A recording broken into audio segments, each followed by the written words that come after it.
രാജ്യത്തിന്റെ അതിർത്തി പ്രദേശങ്ങൾ സൈന്യം പൂർണ്ണമായും തിരിച്ചുപിടിച്ച പോരാട്ടത്തിൽ വീരമൃത്യു വരിച്ച ധീര ജവാന്മാർക്ക് ആദരമർപ്പിച്ച് soldiers of KL-14 welfare society കാസർഗോഡിന്റെ നേതൃത്വത്തിൽ കാർഗിൽ വിജയ് ദിവസ് ആചരിച്ചു.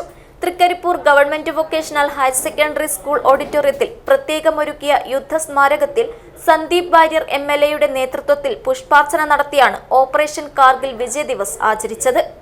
തെളിനീരിനൊത്ത പരിശുദ്ധി, അതിനാൽ ഞങ്ങൾ മനസ്സിലാക്കുന്നു, നിങ്ങൾ അർഹിക്കുന്നു.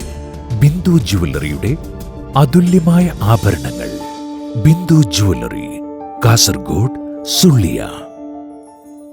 2.5 പതിറ്റാണ്ട് മുമ്പ് കാർഗിൽ യുദ്ധത്തിൽ പാകിസ്ഥാനെതിരെ ഇന്ത്യക്കുണ്ടായ വിജയത്തിളക്കത്തിന്റെ ഓർമ്മ പുതുക്കിയാണ് soldiers of KL-14 welfare society കാസർഗോഡിന്റെ നേതൃത്വത്തിൽ കാർഗിൽ വിജയ് ദിവസ് ആചരണം നടത്തിയത്.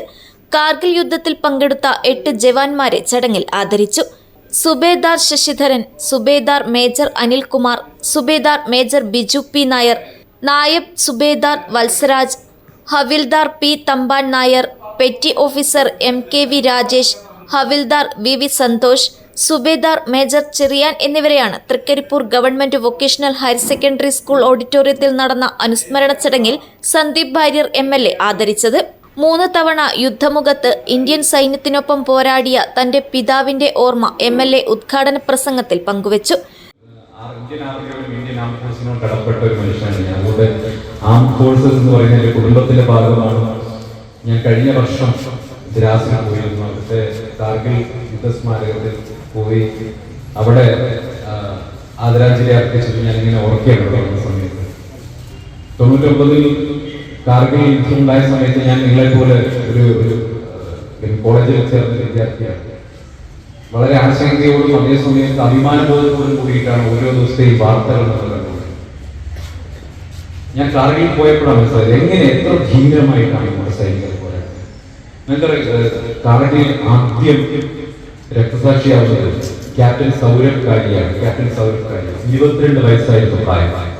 ക്യാപ്റ്റൻ സൗരഭ് കാലിയും അദ്ദേഹത്തിന്റെ പട്രോൾ ടീമും ഈ കാർഗിൽ മേഖലയിൽ പട്രോളിംഗ് പോയ സമയത്താണ് അവിടെ കയറി കൂടിയിരുന്ന പാകിസ്ഥാന്റെ സൈന്യം അവർ പിടികൂടി.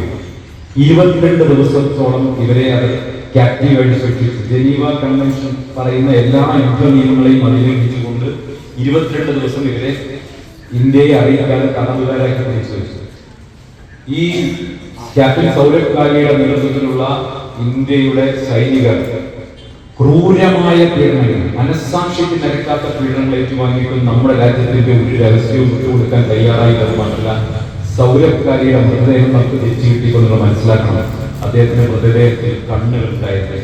ആ കണ്ണുകൾ പാകിസ്ഥാന്റെ സൈന്യം ചൂണ്ടെടുത്ത് ജീവനോട് കൂടി ചൂണ്ടെടുത്ത്. 22 വയസ്സ് മാത്രമാണ് സൗരഭ് കാലിക്ക്. ഈ രാജ്യത്തിന് വേണ്ടിയിട്ടാണ് രക്തസാക്ഷിയായത്.